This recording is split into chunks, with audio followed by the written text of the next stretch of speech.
எல்லாருக்கும் வணக்கம். நம்மளுடைய லைஃப்பில் நம்ம நிறைய பிரச்சனைகளை அன்றாட வாழ்க்கையில் சந்திக்கிறது உண்டு. அந்த நேரங்களில் நமக்கு ஆறுதலாக தேறுதலாக இருக்கிறது தேவனுடைய வார்த்தைகள். அப்படி நம்ம நிறைய வசனங்களை வேதாகமத்திலேருந்து தியானிக்கிறது உண்டு. அதுலேயும் பெரும்பாலான நேரங்களில் நம்ம தாவீதனுடைய சங்கீதங்களை தான் தியானிப்போம். அப்படி ஒரு சங்கீதத்தை தான் நம்ம இன்னைக்கு பார்க்க போகிறோம். சங்கீதம் 18.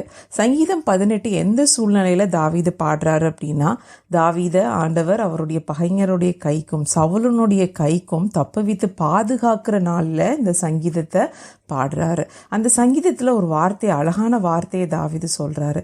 என் ஆபத்து நாளில் எனக்கு எதிரிட்டு வந்தார்கள், கர்த்தரோ எனக்கு ஆதரவாக இருந்தார். அவர் விசாலமான இடத்திலே என்னை கொண்டு வந்து என் மேல் பிரியமாயிருந்தபடியால் என்னை தப்புவித்தார். ஸோ தாவீது என்ன சொல்றார்? கர்த்தர் என் மேல் பிரியமாயிருந்தபடியினால் என்னை தப்புவித்தார். ஸோ நம்ம எத்தனை பேர் நம்ம நினைக்கிறோம் கர்த்தர் என் மேல் பிரியமாயிருக்கிறார்? நம்மளால தைரியமாக சொல்ல முடியுமா கர்த்தர் என் மேல் பிரியமாக இருக்கிறார் அப்படின்னு சொல்லிட்டு? நம்ம சொல்லிடுவோம் கர்த்தர் என் மேல் பிரியமாக இருக்கிறார், அதற்காக தான் அவர் என்ன பண்ணார், எனக்காக சிலுவையில் அடிக்கப்பட்டார், மரித்தார், உயிரோடு எழுந்திருக்கிறார், என்னுடைய பாவங்கள் எல்லாம் நீக்கியிருக்கிறார். எல்லாமே உண்மைதான்.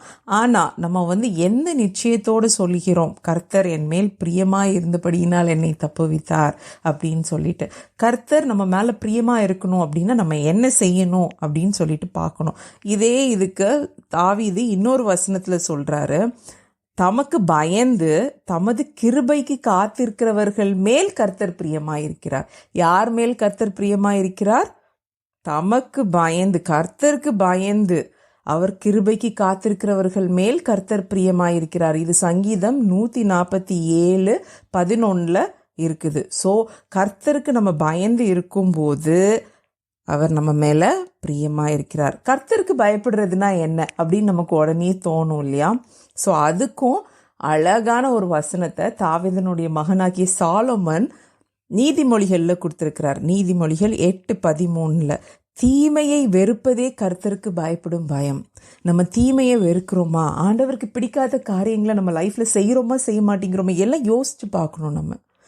நம்ம தீமையை விட்டு விலகி ரைச்சியஸா நீதிமானாக கர்த்தருக்கு முன்பாக இருக்கும்போது கர்த்தர் நம்ம மேல பிரியப்படுகிறார். அந்த இங்கிலீஷ்ல அவங்க கொடுத்துருக்கிற வேர்டு டிலைட். ஸோ ஆண்டவர் நம்ம மேல பிரியமாக டிலைட்ஃபுல்லாக இருக்கிறது எவ்வளோ பெரிய விஷயம் இல்லையா? ஆபத்து நாட்களில் அவர் என்ன பண்ணுறாரு? நம்மளை விசேஷித்த விதமாக பாதுகாக்கிறார். நம்ம இப்போ ஒரு ஆபத்து காலத்தில் வைக்கப்பட்டிருக்கிறோம். நம்மளுடைய வாழ்க்கை எப்படி இருக்குது? கர்த்தருக்கு பயப்படுற பயத்தில் நம்ம வாழ்கிறோமா? நம்ம பிள்ளைங்களை அப்படிப்பட்ட ஒரு வாழ்க்கையில் நடத்துகிறோமா?